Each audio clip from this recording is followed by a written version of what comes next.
this place.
Somewhere long forgotten by everyone. It used to be a grand building. Now it's nothing more than a pile of rubble. No one comes here anymore, nor does anyone care about what once happened here. Although, this place does have something to do with the story I'm about to tell you. It was before I became a harbinger, and before Lyney and the others joined the House of the Hearth. Due to certain events, I first killed Clairvy and then her mother. And this is where it all happened. You were the one that killed Clairvy?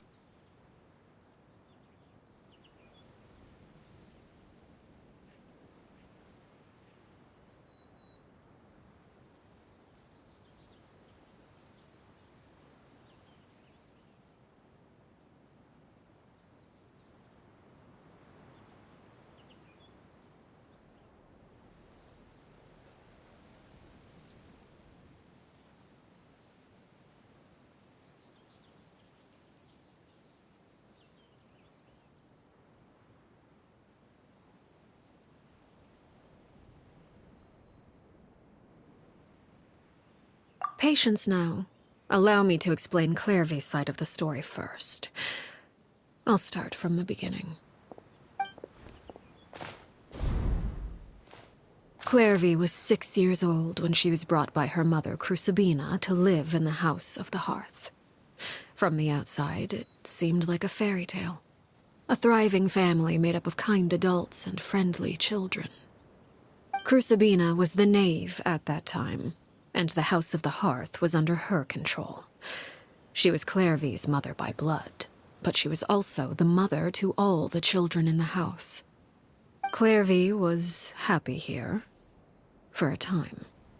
But she quickly realized that being part of this family wasn't a fairy tale at all. It was a kind of purgatory. Purgatory? Exactly. The House of the Hearth takes in war orphans from all over Tevat. But as for how to raise them, that depends entirely on the person in charge. Crucibina came up with a novel idea. She would teach the children to fight, force them to duel each other, and then crown as the king of the house the child who proved themselves most worthy of inheriting her title. It's difficult to estimate the number of children who died or were maimed in the process.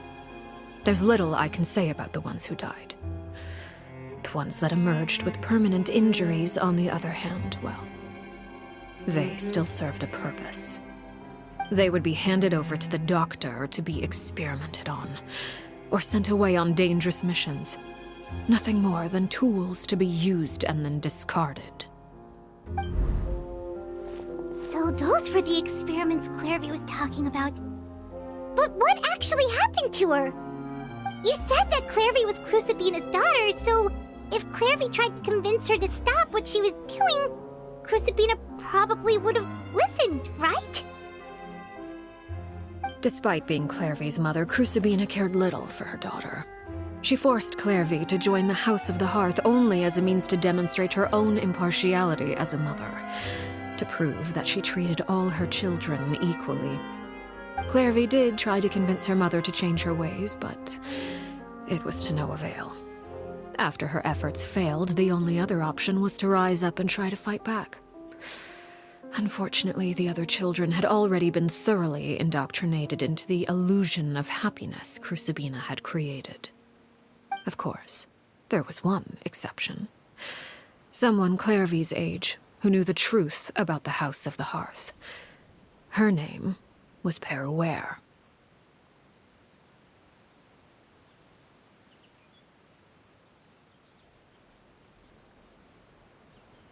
Wait, the friend that Clairvy mentioned? Friend, huh? I suppose we can call her that for now.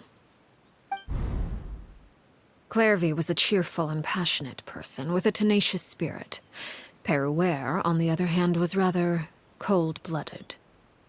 Her cold-blooded nature allowed her to see through Crucibina's facade. Yet, it was also this cold-bloodedness that prevented her from acting against it. At least at first. While Clairvy longed for freedom, Peruere was convinced that, amid all the fighting and violence, she would make it until the end. Despite their differences, the two became fast friends, united by their knowledge of the truth. Clairvy told Peruere that she hoped to create a real family, where no one would be killed or sacrificed. There may have been a certain naivete to her ideas, but Clairvy proved her determination many times over. She tried countless times to run away, ask for help, or expose the truth. But her efforts only earned her beating after beating. The only thing that kept her going was her strength of will. Even with her body racked with pain, she would still stand on her tiptoes and open the window at night. She and Peruere would look out at the moon together, a fierce longing for freedom shining in her eyes. But one day that light simply vanished. Oh no. What happened? Her hopelessness resulted from a culmination of things. 10 years had passed. 10 years worth of failure after failure. She and Peruere weren't children anymore, but finding any chance to escape still seemed as hopeless as ever. It was during this time that Peruere suggested a new plan. If escaping was out of the question, why not take down the very person sitting on top of this throne of lies? Mother herself. Clairvy rejected that proposal. She claimed that, as a famous harbinger, Crucibina possessed an unimaginable amount of power. Trying to kill her would have an incredibly low chance of success. Clairvy never gave another reason, but Peruere could see it written all over her face. Clairvy still thought of Crucibina as her mother. Killing her own flesh and blood was a line she couldn't bring herself to cross. If she couldn't escape and fight back, then only one option remained.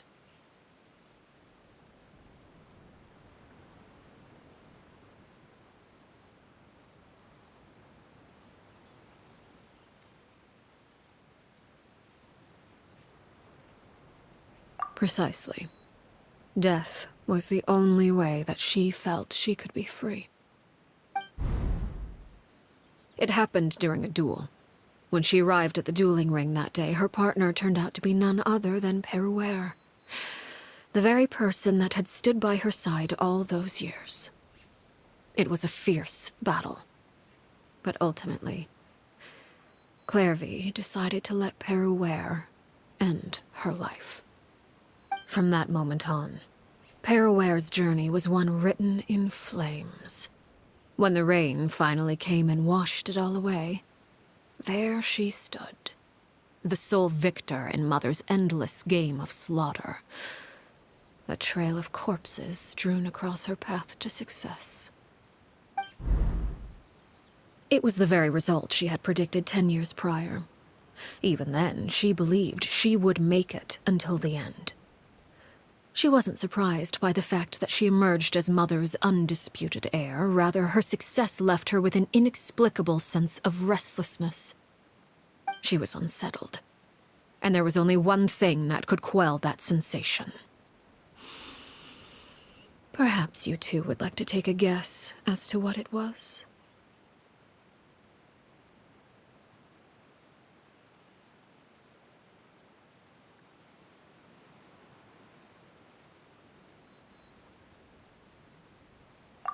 Crucibina, you mean? But... Correct. This is the place where Peruware killed her best friend.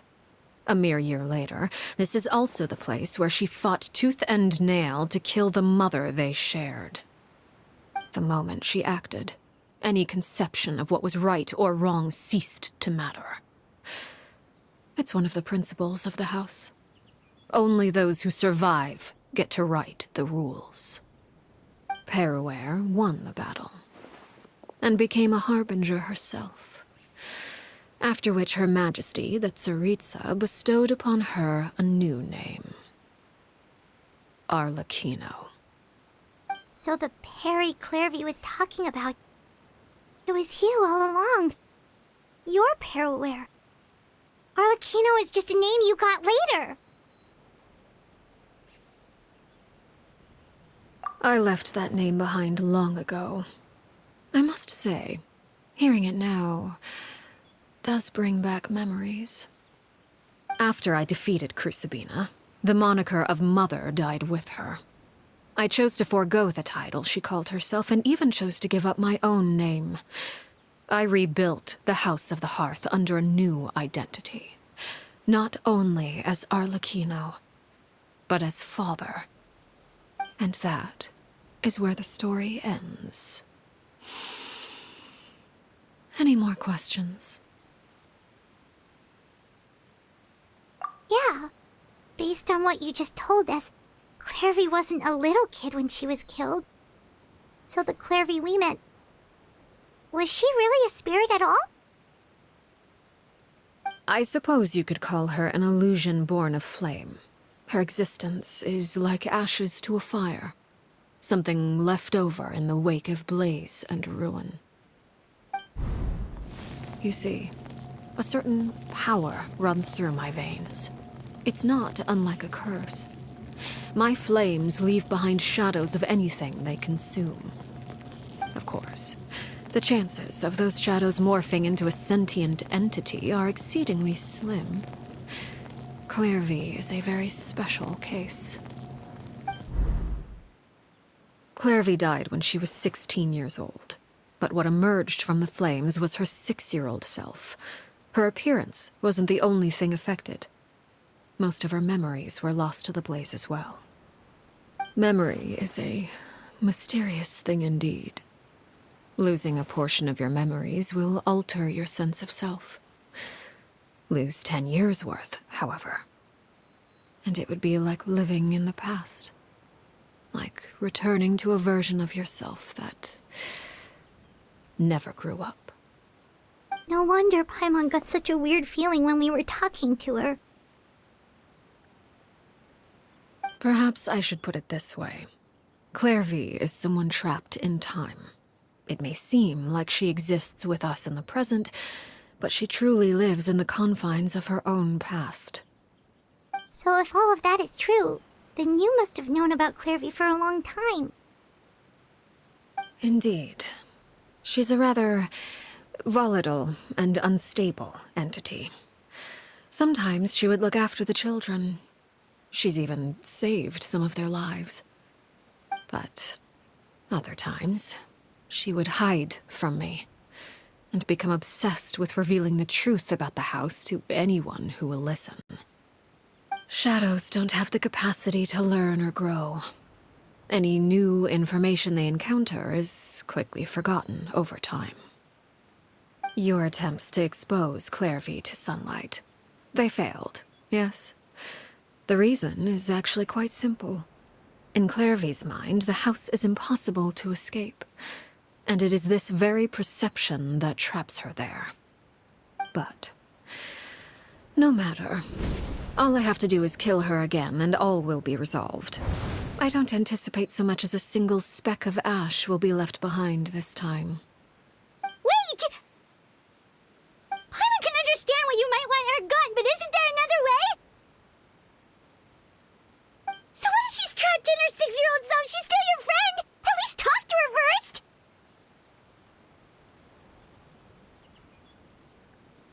It's too late for that. She broke the rules, and now she must be punished. That goes for Filial and Nantoy as well. She's had quite the effect on them.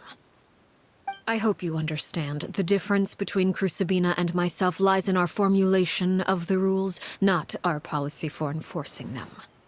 Upholding the rules without question is a trait we both share, because that is how a household should be run.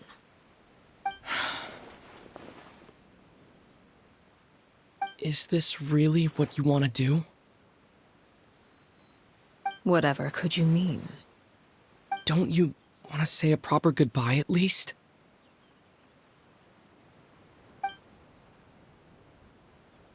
Whether as a killer or as a father, there are two things that must be avoided at all costs: anger and sorrow. Anger makes you impulsive. Sorrow causes you to waver. Well, it appears it's about time to proceed. Before we arrived, I told some of my well-behaved children to bring our troublemakers here by nightfall. I do believe I've kept my end of the deal. I give your friends quite a bit more time. As for what happens now, we'll just have to wait and see.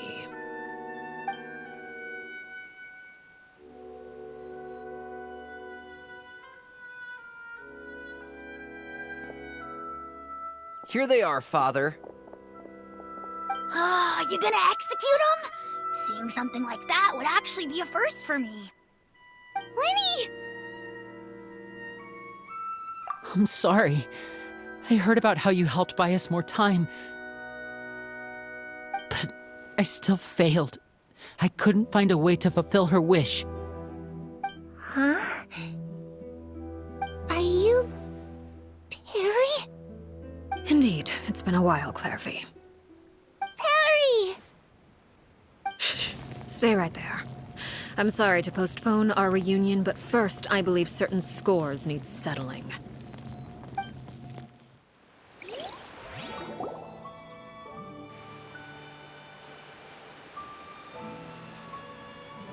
Father, let me explain. Out of my way. Father! You chose to conceal a threat to the house, and for that, you must be punished. Overall, however, I suppose your wrongdoing is hardly the most egregious of the bunch, so I'll deal with your punishments later. As for right now, the more pressing concerns are the traitors among us. By traitors? Do you mean us? Father, let me explain. We didn't mean to... Fultz, why don't you share what you heard? Yes, Father.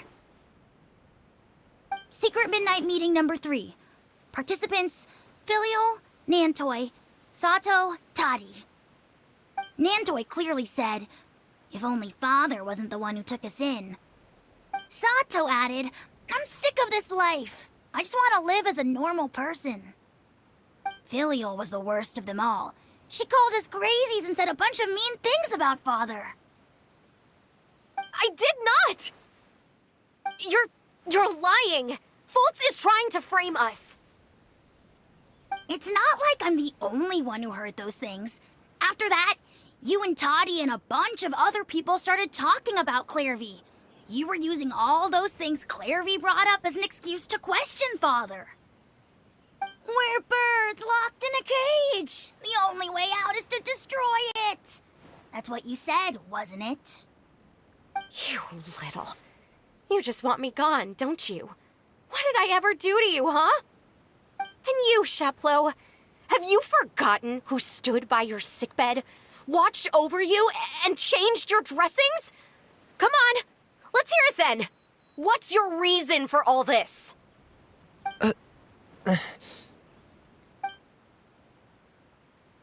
You're wrong, Filial. We don't want you to die. You're our family. Liar. You wouldn't be doing this if that were the case. So why? Why have you backed us into a corner? We all live in the House of the Hearth. You know the type of work we do, Filial. A single betrayal can cost dozens of us our lives. It's not like it's never happened before. That kind of thing is hard to forget. That's why the House of the Hearth cannot tolerate any form of betrayal. Ever since we came to Poisson, you've had 7 secret meetings. A lot of the things you talked about really crossed the line. You've been spying on us for half a month? Wait a second. Now that I think about it, the move to Poisson was just a way to make it easier to spy on us, wasn't it? Because we were all in one place. You've had this planned all along. Filial, Nantoy, I'm sorry. I owe you both my life. I owe Clairvy too. If it weren't for all your help after I got poisoned, I wouldn't be standing here today. If this were any other situation, I would do anything to repay that kindness, even if it cost me my life. But rules are rules.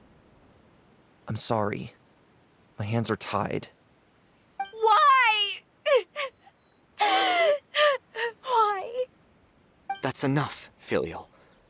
We made a mistake, and we should own up to it. We broke the rules, plain and simple. And now we have to face the consequences. I'm sorry, Chapleau. Fultz. I'm sorry, Father.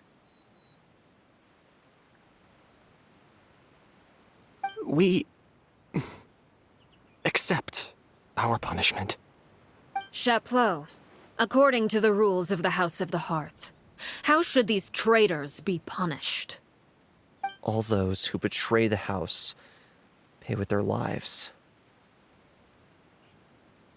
And so it shall be.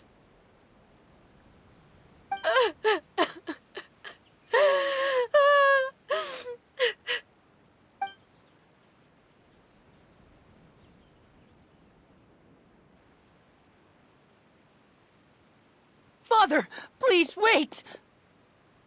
Something you want to say, Lyney? Please reconsider, Father. What Filial and the others did, does it really count as betrayal? We all come from broken families. From the very first day we joined the House of the Hearth, we wanted nothing more than to make it a real home. But the truth is, none of us know what a real home should look like. I'm not saying I have all the answers. All I know is this. Killing Filial and the others may uphold the rules, but doing so will only bring us further away from being a real family than we've ever been. So please, Father, please reconsider. I agree with Lyney. Father, please. Lyney, you...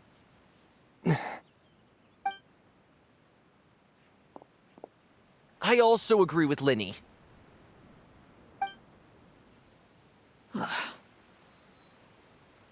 An order once given cannot be rescinded. However, given the extent of your determination, I suppose we shall have to go about this a different way.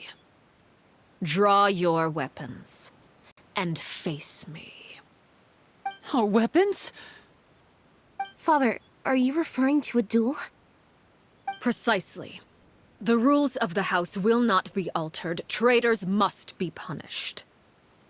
However, Resolving disputes with a duel is also one of our rules, one that also applies to me. Demonstrate a sufficient showing of strength, and I shall offer a concession. Wait. Beat Father in a duel? Impossible. Father is way too strong, even for Lyney.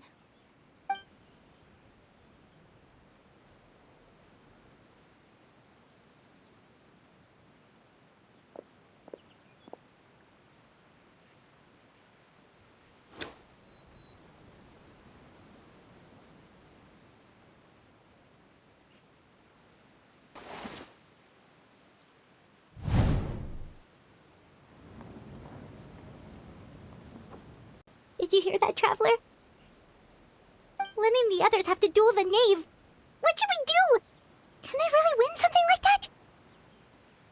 If they lose, those people from the house are really gonna be executed. Hey, are you listening?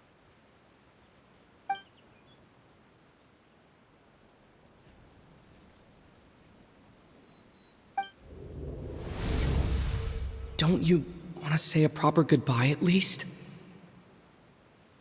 Anger makes you impulsive. Sorrow causes you to waver.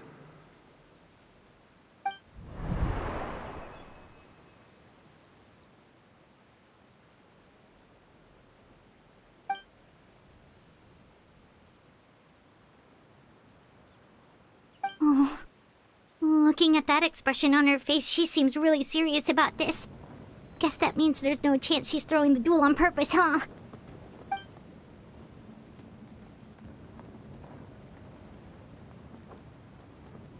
When guests are around, families are often on their best behavior.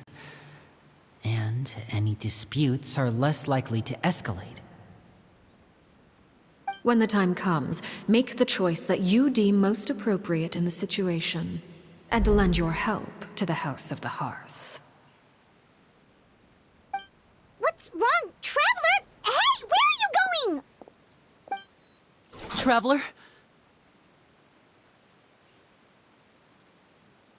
You're asking to join the duel against the knave? I'll allow it. We do have a ready-made dueling ring at our disposal, after all. All I would advise is this. Keep a firm grasp on your weapon, and give it your all. Any less, and you may just lose your life.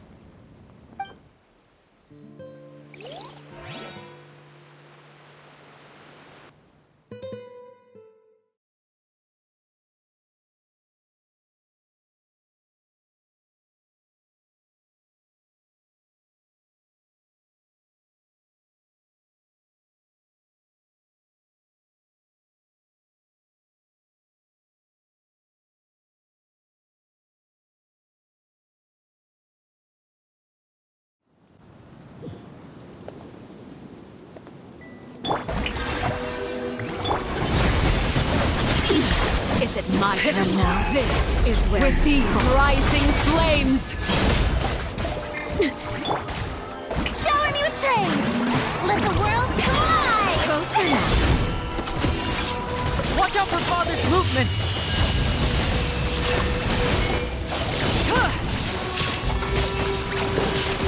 Now that's more like it. I Is am it the my cutting edge turn of now? fashion! With these rising flames! Over here!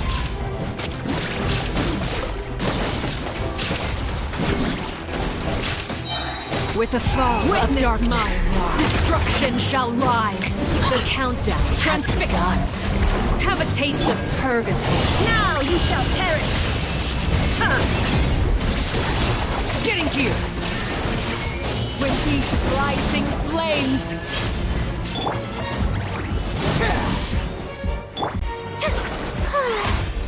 The show begins! Time to shine!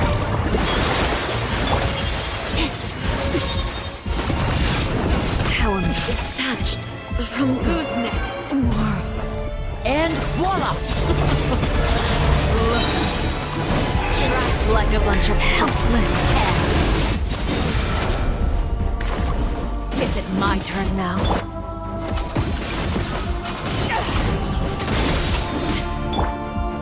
Rob, are you alright?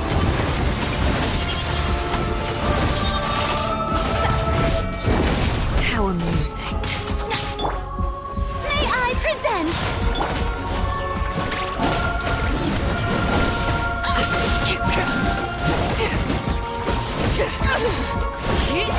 Get in gear! Spare your energy. Running is a little loose.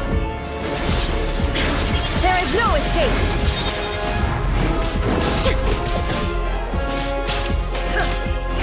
Not bad. You've proven to be a worthy opponent after all. And voila! The countdown has begun. Like a fly tangled in a web. Spare your energy. Running is a little loose. With these rising flames. Over here!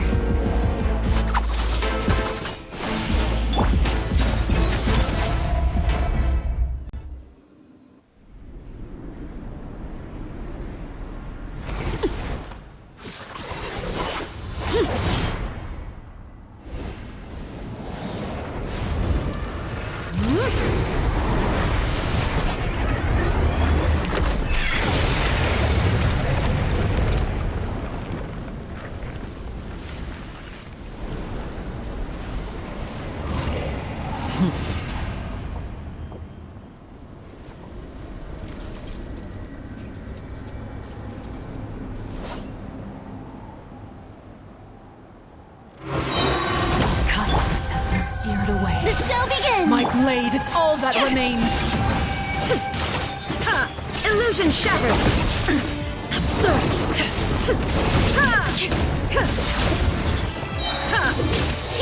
Inazuma shines eternal!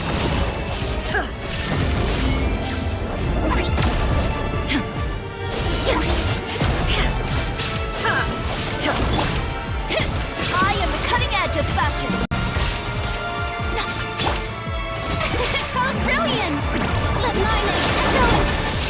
Laid bare. Now's our chance. Over here!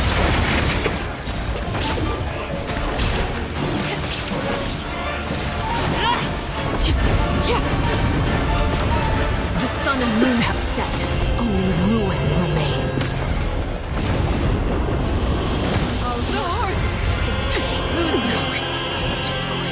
Look out! Watch out for Father's movements! May I present?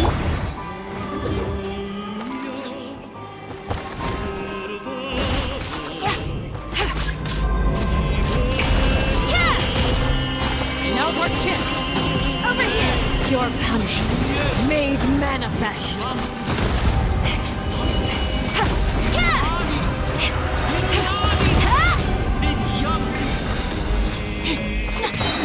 Delicate as silk.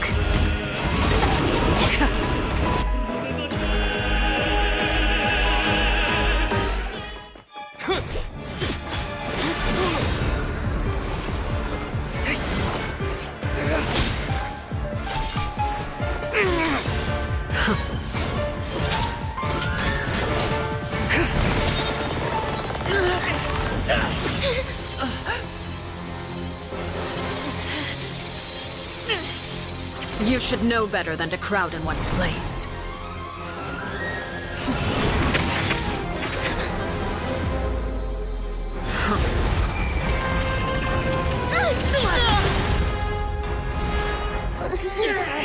Oh, I know. No! I'm sorry, Father!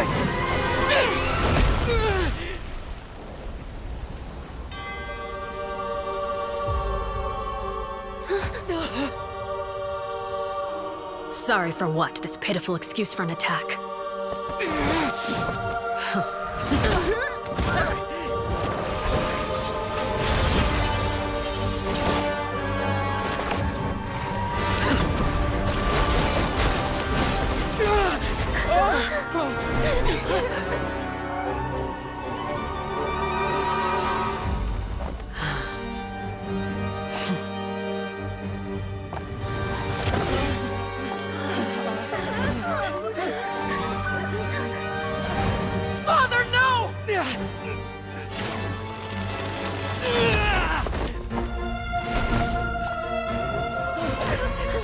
Made it out, did you? You're stronger than I expected.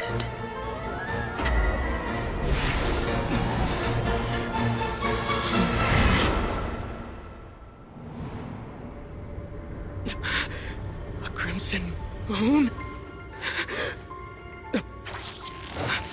I can't move.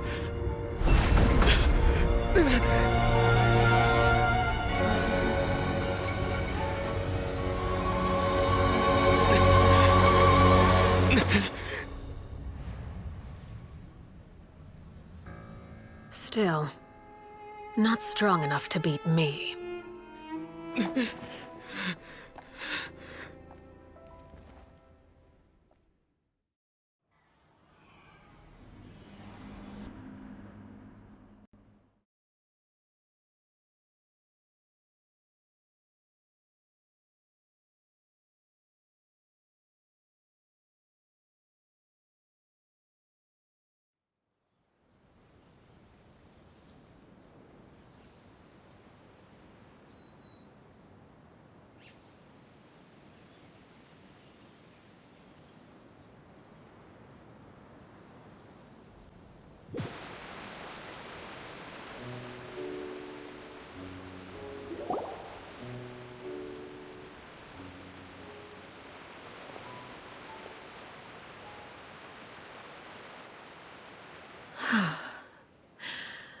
I believe we can end things here.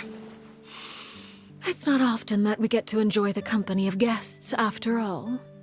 We wouldn't want things to get too out of hand. Brother, are you alright? Lyney. Given that I am the victor of this duel, as agreed, the punishment stands. No! I never thought things would end like this. However, everyone involved in the duel demonstrated a remarkable level of strength and determination.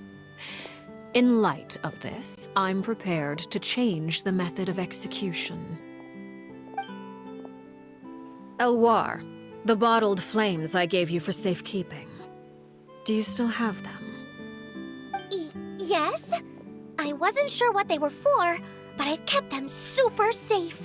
I didn't lose a single one. Wonderful. Then, in just a moment, I'll have you administer them. Bottled flames? Indeed. They're the product of a secret experiment. Under certain special circumstances, flames can be extracted from my person and preserved. Once ingested, searing pain will spread across every inch of your body. No harm will come to you physically, but your memories will be burned away.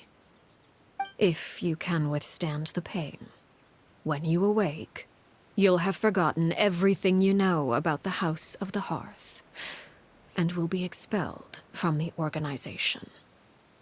In other words, administering this concoction will kill the version of you that grew up in the house, and give you a new identity.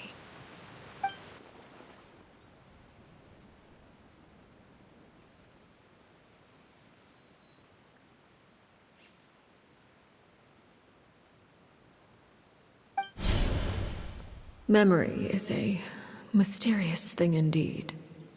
Losing a portion of your memories will alter your sense of self.